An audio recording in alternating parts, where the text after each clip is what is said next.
मैं doctor Mamta Kumari KGBV pre-tyre की social science की टीचर हूँ। मैथ में मेरा कभी इंटरेस्ट नहीं रहा और आज भी जब मैं क्लास में आई, सर ने क्लासेस शुरू की तो मेरा ध्यान बहुत इधर उधर था, मेरा मन नहीं लग रहा था क्लास में। और जब सर ने वो ग्राफ पेपर दिया तो मैंने सबसे पहला सवाल किया कि इसका क्या करना। तो उन्होंने कहा कि इससे आप कुछ भी टीएलएम बनाओ।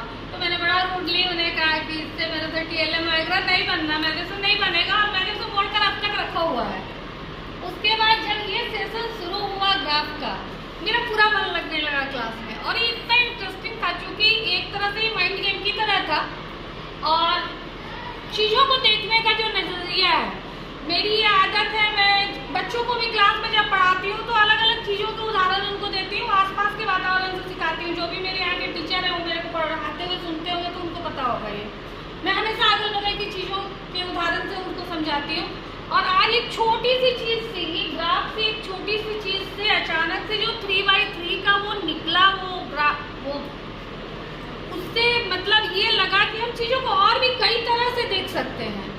देखने का जो नज़रिया है हर इंसान का अलग अलग होता है और यहाँ जितने सारे लोग हैं सब 27 पे 26 पे आके अटक गए थे, लेकिन वास्तव में 3x3 को हमने ध्यान नहीं दिया था। तो आगे से मैं भी अब और भी चीज़ों को करूँगी तो मैं जहाँ तक पहुँच सकूँगी उसके बाद मैं फिर कोशिश करूँगी कि शायद इसमें से और चीज़ें निकल कर आए। सर एक बहुत बड़ी चीज़ मेरे लिए हुई जो मैं बच्चों के साथ इसका यूज़ करना चाहूँगी और ये खासकर कस्तूरबा के लिए बहुत अच्छा है क्योंकि हमारे पास जिस तरह के बच्चे आते हैं, मैं कैसे बताऊँ, आप भी कस्तूरबा की हैं, आप लोग जानते होंगे कि कुछ बच्चियाँ तो ऐसी आती हैं जो हिंदी बोल भी नहीं पाती हैं, हमें उनके साथ कनेक्ट करना होता है। तो इस तरह की बहुत सारी चीज़ें जो हैं उनको यूज़ करके हम सबसे पहले उनके साथ अपनी कनेक्टिविटी बढ़ा सकते हैं और टीचर्स को पता होगा कि जब तक स्टूडेंट और टीचर्स की आपस में कनेक्टिविटी नहीं होगी बच्चे सीख नहीं सकते हैं।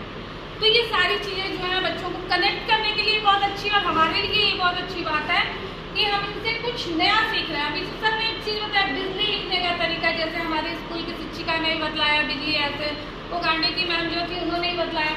उस समय आप पूछ रहे थे किसने अलग से लिखा, मैंने भी लिखा था, मैं शुरू में ऐसे लिखती हूँ, उसके बाद मैंने ब लिखा, फिर ज लिखा, फिर लिखा, तो लगा कि चलो इतने सारे लोग हैं लेकिन एक बिजली लिखने का तरीका भी सबका अलग अलग है।